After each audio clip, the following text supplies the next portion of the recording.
ওসমান হাদির মৃত্যুতে লোকজন ক্ষুব্ধ হয়েছে, খুব স্বাভাবিক। ওরা নয়া দিগন্ত ভাঙতে যায়নি, ওরা সংগ্রাম অফিস ভাঙতে যায়নি, ওরা গেছে প্রথম আলো ডেইলি স্টার। মানে এইটা আমার বোকা মাথায় এই প্রশ্নটা আসে কেন। এই যে বলছেন এটা হঠাৎ করে হয়েছে, এটা মোটেও না। আমরা যদি খেয়াল করি দীর্ঘদিন থেকে প্রথম আলো এবং ডেইলি স্টারের, আমি একটু আমার এই বক্তব্যের সময় এটা একটু ক্ল্যারিফিকেশন দিয়ে রাখা জরুরি। সেটা হচ্ছে এই দুটো পত্রিকার সমালোচনা আছে, সমালোচনা থাকতেই পারে, সমালোচনা করার কোনো সমস্যা নেই। কিন্তু এই দুটো পত্রিকার বিরুদ্ধে বিভিন্ন সময়ে, এটা শুধু এই সময়ে, বিভিন্ন সময়ে ভায়োলেন্স উস্কে দেওয়ার চেষ্টা হয়েছে, বিশেষ করে 5 আগস্ট পরবর্তী সময়ে।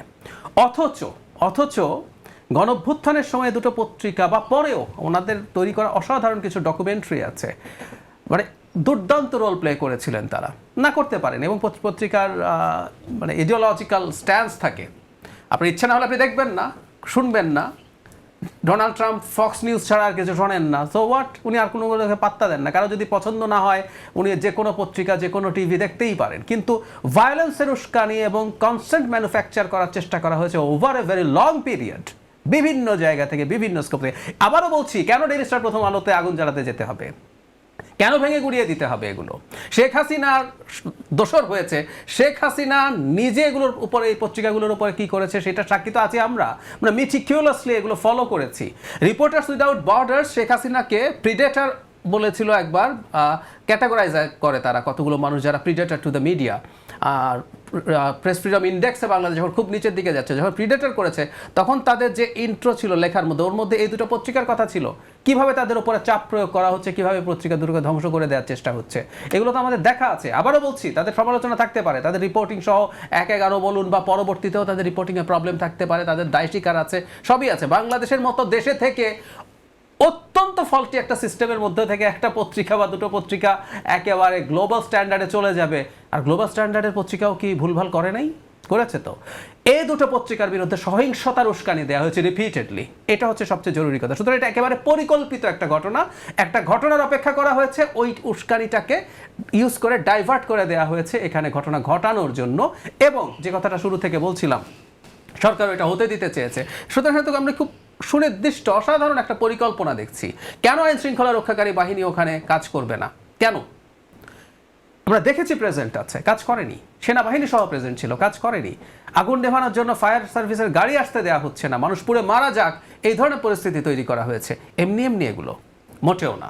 আবারও বলছি, এটা আসলে পরিকল্পিত। সে কারণে আমি মনে করি ওই ক্ষেত্রতে, ওই সময়ে যারা এই ধরনের ভায়োলেন্সের উস্কানি দিয়েছেন, আর এই যে বন্ধ করে দেওয়ার কথা বলা হচ্ছে বিশেষ সময়ে, এই বন্ধটাকে না বন্ধ হিসাবে, মানে ইনফ্লামেটরি না হিসাবে, গালিব ভাই একটাকে ইনফ্লামেটরি হিসাবে অ্যাগ্রি করেছেন, এটার মধ্যে একদম স্পষ্টতই তার শব্দের মধ্যে, বাক্যের মধ্যে সেটা ছিল। এটাকে আমি ইনফ্লামেটরি হিসাবে নিতে চাই। কারণ হচ্ছে, ওসমান হাদি মারা গেছে, প্রথম আলো কেন বন্ধ করে দিতে হবে? যখন মহবদিকে যাচ্ছে তখন এই কথা কেন বলছেন আপনি? ওসমান হাদির মৃত্যুর সাথে কিভাবে জড়িত? মজার ব্যাপার কি জানেন, ঠিক একই চেষ্টা হচ্ছে আবার যারা ওসমান হাদির রাজনীতি বা তার, যিনি যেভাবে রাজনৈতিক ভাষা প্রয়োগ করেছেন, তার সমালোচনা করেছেন, তারা নাকি ওসমান হাদিকে হত্যাযোগ্য করেছে, এরকম ন্যারেটিভ প্রচার করার চেষ্টা করা হচ্ছে, ছবি দিয়ে ছড়িয়ে দেওয়ার চেষ্টা করা হচ্ছে, যাতে তাদেরকে পাল্টা এরকম টার্গেটে পরিণত করা যায়। ঠিক একইভাবে এই পত্রিকাগুলো, ওই সাংস্কৃতিক প্রতিষ্ঠানগুলো টার্গেটে পরিণত করা হয়েছে। মজার ব্যাপার, ডেইলি স্টার প্রথম আলোকে অ্যাটাক করা হয়েছে অথচ ওসমান হাদির মৃত্যুর কারণে। অথচ এই ওসমান হাদি এর চেয়ে অনেক, তুলনামূলকভাবে অনেক ছোট ঘটনার প্রতিবাদ জানিয়েছিলেন। এই ক্লিপ এখন ঘুরে বেড়াচ্ছে, প্রথম আলোর সামনে গরু জবাই করে জেহাফত হয়েছিল, ওখানে লোকজন গেছে, সেটার সমালোচনা করে তিনি বলছেন এটাও করা যাবে না, তুমি পারলে 10টা প্রথম আলো বানাও। মানে ওসমান হাদির নিজের আদর্শ ছিল এটা, অথচ তার মৃত্যুকে ব্যবহার করে এগুলো করতে গেছে। আর লুটপাট তো আমরা দেখছি। সুতরাং আমি মনে করি এটা একেবারে পরিকল্পিত একটা ভায়োলেন্স। আর আমি যেটা, আপনি মবের কথা বলছেন, আমি এটাকে মবও বলি না, মব স্পন্টেনিয়াস হতে হয়, এটা একেবারে আনঅর্গানাইজড হতে হয়, এটা একেবারে পরিকল্পিত সহিংসতা। ওসমান হাদি যেহেতু গুলি খাওয়ার পর মারা যেতে সময় লেগেছে, আমি একদম নিশ্চিত যে এই পরিকল্পনাগুলো করা হয়েছে, এরপর কি করা হবে। এবং ওনার ইনজুরিটা এমন ছিল, প্রথম দিন পর থেকেই আসলে ওনার ইনজুরির নেচার যখন জানা গেছে, আমি বিচার কি সুষ্ঠু হবে বলে আপনার মনে হয় কিনা?